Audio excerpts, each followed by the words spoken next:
Annyeonghaseyo yorobun. Biar makin seru, pastikan kalian sudah menonton rekasan episode sebelumnya ya. Selain itu, jangan lupa subscribe dan pencet lonceng buat tahu update sinopsis film atau serial lainnya ya. Like dan komennya juga jangan lupa. Yuk, tanpa lama-lama kita mulai. Sejak Suho membawa Jukyung menjauh dari kerumunan dan mengantarkannya ke toilet lain. Dengan begitu, ia dapat dengan leluasa membersihkan wajahnya yang kotor dan kembali memolesnya. Setelahnya, Jukyung jadi kepikiran. Kira-kira apa alasan Suho menolongnya? Jangan-jangan Suho tahu seperti apa rupanya tanpa riasan. Saking putus asanya mencari jawaban, Jukyung menanyakan pendapat sang adik. Juyong berspekulasi bahwa Suho sudah mengetahui rahasia sang kakak. Namun, ia memilih diam agar bisa mengendalikan Jukyung. Dengan begitu, ia bisa balas dendam. Bisa saja Suho kesal karena merasa telah ditipu oleh Jukyung. Jukyung pun dengan polosnya mempercayai ucapan sang adik. Akibatnya, ia jadi waspada dan takut sekali setiap bertemu dengan Suho. Jukyung bahkan terus-menerus kabur jika bertemu dengannya.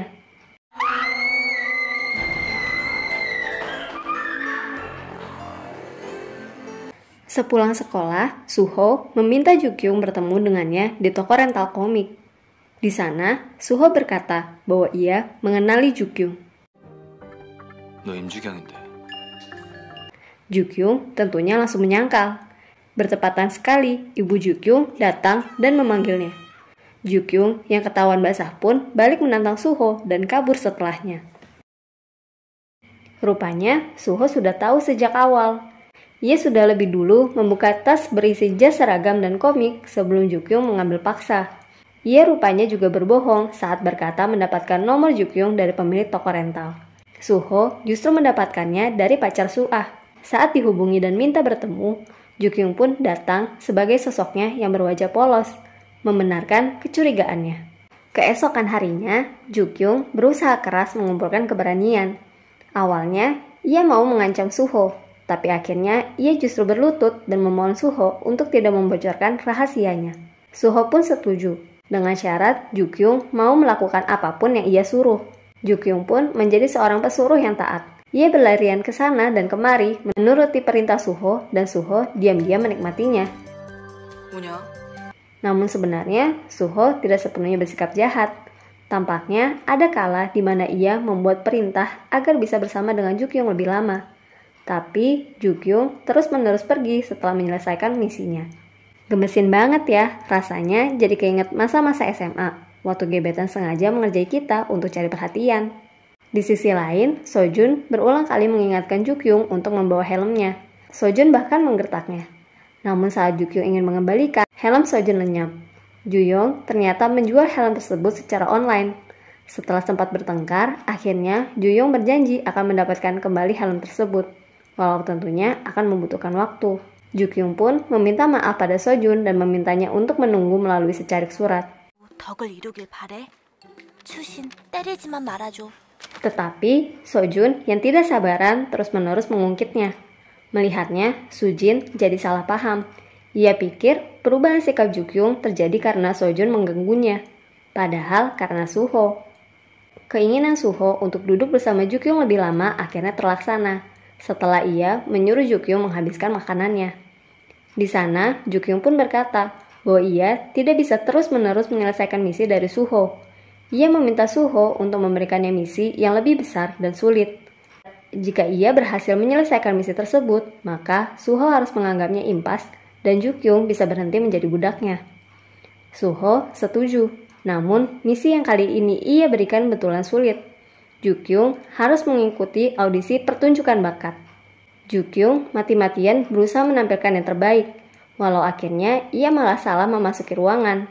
Bukannya ruangan audisi, Jukyung malah memasuki rapat guru dan pejabat sekolah. Tapi Suho kebetulan melihat penampilan tersebut. Ia malah kesem-kesem sendiri waktu mengingat pertunjukan Jukyung. Wah, kelihatan sekali kalau Suho lama-lama jadi naksir Jukyung ya. Saat pulang, Jukyung diceramai sang ibu. Ia menyuruh Jukyung untuk lebih fokus belajar ketimbang bermain-main dengan make up. Menurutnya, bakat adalah yang utama, sedangkan penampilan menyusul setelahnya. Namun, Jukyung tidak setuju. Karena penampilan, ia sempat menjalani hari-hari berat di sekolahnya yang lama. Sang ibu naik pitam mendengar sanggahan tersebut. Menurutnya, sekalipun Jukyung cantik menggunakan riasan, kenyataannya wajah aslinya tidak berubah. Ia masih saja jelek. Suho kembali memberikan misi kepada Jukyung. Namun, di tengah perjalanan menuntaskan perintah tersebut, Jukyung mendapatkan perlakuan buruk dari orang-orang tidak dikenal gara-gara penampilannya. Sudah habis dimarahi ibunya, ditampar pula dengan pendapat orang. Emosi Jukyung akhirnya meledak juga, dan ia menumpahkannya kepada Suho. Jukyung kesal, mengapa orang-orang terus mengganggunya. Padahal mempunyai wajah tidak cantik bukanlah keinginannya. Jukyung juga berkata bahwa Suho sama saja seperti orang-orang yang dulu membulinya. Ia sengaja memanfaatkan kelemahannya dan bertindak semaunya. Melihat Jukyung menangis, Suho diam saja sambil memakaikan jaketnya. Ia pun pergi ke minimarket dan mengobati luka Jukyung sambil meminta maaf. Suho memahami rasa putus asa yang Jukyung rasakan. Sejak awal, kita memang sudah bisa merasakan bahwa Suho hanya berniat menjahilinya. Walau niatan itu tetap saja terkesan kelewatan kalau kita lihat dari posisi Jukyung. Sojun kebetulan lewat dan menyaksikan adegan tersebut. Sejak kejadian Jukyung terkena kue, Sojun memang sudah kelihatan tidak menyukai kedekatan keduanya. Namun, tampaknya bukan karena ia menyukai Jukyung. Ia tidak suka melihat Suho bahagia, karena menurutnya Suho tidak pantas. Rupanya betul, teman yang dulu bunuh diri di dekat Suho adalah idol yang ada di papan iklan. Saat itu, sebuah skandal menghancurkan reputasi Seon sebagai idol. Ia pun berkata bahwa ia akan menemui Suho dan meminta bantuannya saat terakhir kali bertemu dengan Sojun. Sebab ternyata Seon berada dalam naungan agensi ayah Suho. Tapi yang Sojun dapati setelahnya justru kabar wafatnya sang teman. Mengingat pertemuan terakhirnya dengan Seon, Sojun merasa bahwa Suho bertanggung jawab atas kematiannya. Atas pikiran itulah, Sojun tidak ingin Suho terlihat senang. Atas alasan itulah, Sojun dengan sengaja mendekati Jukyung untuk mencari gara-gara dengan Suho. Keduanya bahkan sampai berkelahi. Melihat pertengkaran Suho dan Sojun, Sujin yang merupakan teman lama Suho langsung bertanya apa masalah ini disebabkan oleh Seon. Namun, Suho diam saja saat ditanya. Orang-orang lain di sekitar Jukyung yang tidak tahu duduk perkara tentu saja salah paham. Mereka kira Suho dan Sojun bertengkar karena memperebutkan dirinya. Saat menjalani hukuman, Suho akhirnya mencoba menjelaskan masalah Seon dari sudut pandangnya. Tapi belum juga bicara, Sojun sudah lebih dulu marah dan menghentikannya. Mendengar ucapan Sojun, Suho pun tampak sangat terganggu. Ia akhirnya pergi ke toko rental komik. Di sana, Suho mengenang ingatannya saat masih kecil.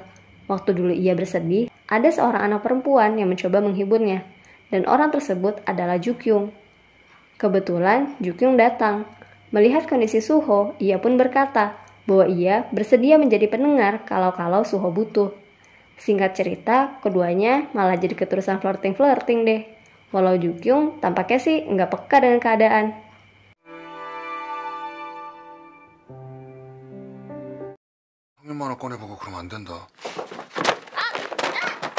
Untuk menghindari rumor antara dirinya dengan Suho dan Sojun, Jukyung mengikuti kencan buta. Suho kelihatan terganggu sekali karenanya. Saat Jukyung meminta sang ibu memberikan facial, tiba-tiba ada tamu tidak terduga. Ternyata ibu Sojun dan ibu Jukyung saling mengenal dan dekat. Untuk menutupi wajah aslinya, Jukyung pun langsung buru-buru memakai masker wajah, dan Sojun menertawakannya. Saat berbincang bersama, Sojun membocorkan rahasia kencan buta Jukyung pada sang ibu. Sebagai gantinya, Jukyung balik memberitahu kalau Sojun masih mengendarai motor. Padahal ibu Sojun sudah memintanya berhenti berulang kali. Ibu Sojun pun meminta Jukyung melaporkannya jika melihat sang anak mengendarai motor lagi. Jukyung pun setuju, namun Sojun menggertaknya. Walaupun pembawaannya sangar macam preman, rupanya perilaku Sojun di depan sang ibu bak Hello Kitty. Manis banget deh. Berdasarkan informasi ibu Jukyung, Sojun bahkan sengaja cuti sekolah demi merawat ibunya yang baru saja transplantasi ginjal. Ia juga bekerja paruh waktu untuk memenuhi kebutuhannya sehari-hari dan tagihan rumah sakit ibunya. Di akhir, Jukyung juga diberitahu alasan mengapa sang ibu bersikeras melarang Sojun mengendarai motor. Ternyata ayahnya dulu meninggal karena mengalami kecelakaan mobil. Suho terganggu sekali waktu mendengar Jukyung mau mengikuti kencan buta. Ia bahkan sampai kabur dari lomba matematika yang sedang diikutinya dan diam-diam mengekuari kencan Jukyung. Awalnya, kencan tersebut berjalan dengan lancar, namun tiba-tiba saja sang pemuda menolaknya. Mendengar itu, Sojun pun tertawa, namun Suho diam-diam justru senang. Rupanya Suho memergoki kalau sang pemuda itu berhidung belang. Dia punya banyak pacar dan hanya ingin main-main dengan Jukyung. Suho pun mengancamnya. Melihat Sojun kembali mengendarai motor ke sekolah, Jukyung berniat melaporkannya. Namun, Sojun mengancam balik dengan foto Jukyung yang sedang memakai masker. Foto yang diam-diam dia ambil saat bertemu kemarin. Mengira bahwa Sojun memperlihatkan foto tersebut kepada teman-temannya, Jukyung langsung sengaja mengambil kunci motor Sojun. Melihat Jukyung dan Sojun yang sedang berduaan, Suho tiba-tiba datang. Berpikir kalau mereka akan bertengkar lagi, Jukyung pun langsung berusaha memisahkannya. Stop! 너네 내 앞에서 또 싸우려 그러지? 제발 그러지 마. Suho belakangan berubah. Ia yang awalnya menolak untuk bergabung grup belajar Jukyung dengan kawan-kawan tiba-tiba datang. Dia bahkan membantu Jukyung yang kesulitan waktu belajar. Suho juga tumben-tumbenan mau ikut hangout bersama yang lain. Melihatnya, Sujin jadi curiga. Ia pun bertanya mengapa Suho dan Jukyung bisa dekat. Namun tentu saja Jukyung tidak menjawab dan berlagak tidak tahu apa-apa. Jukyung gak mungkin bilang kalau mereka dekat karena Suho menyimpan rahasia wajah aslinya kan? Sujin pun tampaknya kesal. Saat di tempat karaoke, Jukyung melihat motor Sojun terparkir di depan gedung. Ia pun menghampirinya. Begitu sadar bahwa ada Suho di dekat mereka, Jukyung langsung sengaja membawa Sojun menjauh untuk menghindari kemungkinan mereka kembali bertengkar. Di dalam gang, mereka justru bertemu dengan komplotan geng yang dulu sempat mengejar Sojun. Keduanya pun berlari.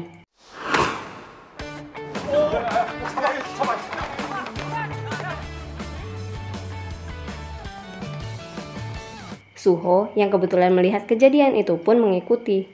Setelahnya, Jukyung menumpang motor Sojun karena tasnya dibawa oleh Su'a dan Sujin.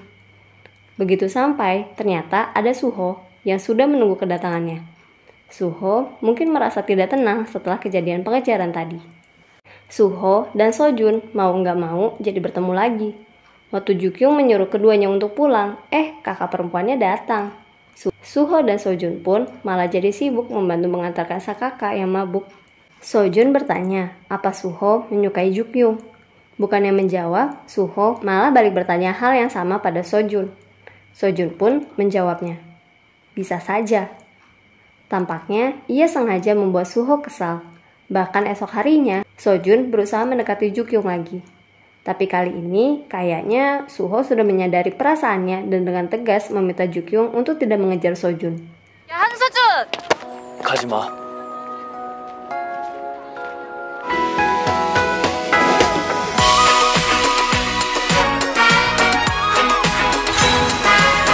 Wah, jadi gimana nih Cingku?